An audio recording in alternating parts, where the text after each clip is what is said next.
Hi guys, welcome back to my another blog. আমার অন্য একটা ব্লগে তোমাদের সবাইকে স্বাগত। আজকে আমি তোমাদের খুব টেস্টি চুনো মাছের পাতুরি দেখাবো, দেখতে থাকো। একটু অন্যরকমভাবে চুনো মাছ ধুয়ে নিয়েছি, সর্ষে পোস্ত বেটে নিয়েছি, হলুদ লবণ, পেঁয়াজ কুচি, টমেটো কুচি, লঙ্কা। এদিকে নিয়েছি লাউ পাতা। চুনো মাছ হলুদ লবণ মেখে প্রথমে একটু ভেজে নিতে হবে। অনেকেই তো কাঁচা করে খেয়েছো, তো মাছটা একটু ভেজে নিয়ে খেয়ে দেখো, দুর্দান্ত লাগে। তেল গরম করে মাছগুলোকে দিয়ে হালকা করে একটু ভেজে নিতে হবে। তুই দেখো বন্ধুরা, আমি হালকা করে নেড়ে চেড়ে কিন্তু ভেজে নিচ্ছি। তো মাছ কিন্তু ভাজা হয়ে গেছে। এভাবে সব মাছগুলো ভেজে নিয়ে ফিরে আসছি। সব মাছ ভাজা হয়ে গেছে। এবার কি করছি দেখতে থাকো। একটা বাটিতে পেঁয়াজ, লঙ্কা, টমেটো কুচি নিয়ে নিলাম। এবারে নিয়ে নিচ্ছি নুন, হলুদ, সর্ষে পোস্ত যে বেটে রেখেছি সেটা কিন্তু এখানটায় দিয়ে দিতে হবে। এবার দিয়ে দিলাম একটু কাঁচা সর্ষের তেল। তারপরে এই দেখো সর্ষে পোস্ত। যারা যেরকম ঝাল খাবে সেরকম ঝাল কিন্তু তোমরা দিয়ে নেবে। আমি কাঁচা লঙ্কা কুচি দিয়েছি, আর সর্ষে পোস্ততেও কিন্তু আমি লঙ্কা দিয়ে বেটে নিয়েছি।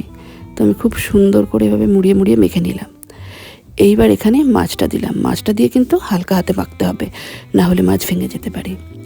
তো সব মাখা হয়ে গেছে। এইবার এখানে লাউ পাতা দিয়ে দিলাম। দিয়ে এইভাবে মাছটাকে আস্তে আস্তে করে দিয়ে দিচ্ছি। পরিমাণ মতো দেবে। তারপরে ভেতরে দিয়ে দিলাম কি কাঁচা লঙ্কা, উপর দিয়ে কাঁচা সর্ষের তেল দিয়ে এইভাবে আস্তে আস্তে কিন্তু মুড়ে নিতে হবে। তারপরে এটাকে সুতো দিয়ে বেঁধে দিচ্ছি।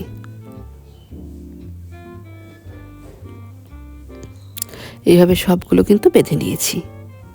আর এদিকে কড়াই বসিয়ে দিয়েছি। কড়াই গরম হওয়ার পর ওখানে দিয়ে দিলাম সর্ষের তেল। তেলটা গরম হতে আস্তে আস্তে করে তিনটেই বাঁধাটা পাতাগুলো বেঁধে রেখেছি যে সেটা দিয়ে দিলাম।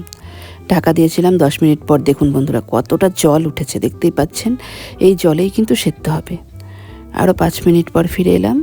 দেখুন আস্তে আস্তে করে কিন্তু এইভাবে উল্টে দিতে হবে। আর 10-15 মিনিট পর দেখতেই পাচ্ছেন যে কতটা সুন্দর জলটা শুকিয়ে গেছে, ভাজা ভাজা হয়ে গেছে। আমাদের রান্না কিন্তু কমপ্লিট। নামিয়ে নিলাম। একটু ঠান্ডা হলে খুলে দেখাবো। দেখুন বন্ধুরা, খুলে দেখিয়ে দিচ্ছি। দেখতেই পাচ্ছেন বন্ধুরা, পাতুরিটা কিন্তু দুর্দান্ত হয়েছে দেখতে। এইবার টেস্ট করার পালা। গরম ভাতে পাতুরিটা নিয়ে নিয়েছি। একটু খুলে দেখাই আপনাদের। গরম ভাতের সাথে জাস্ট অসাম। এতটাই টেস্টি হয়েছে বন্ধুরা, কি বলবো। না খেলে বন্ধুরা বুঝতে পারবেন না।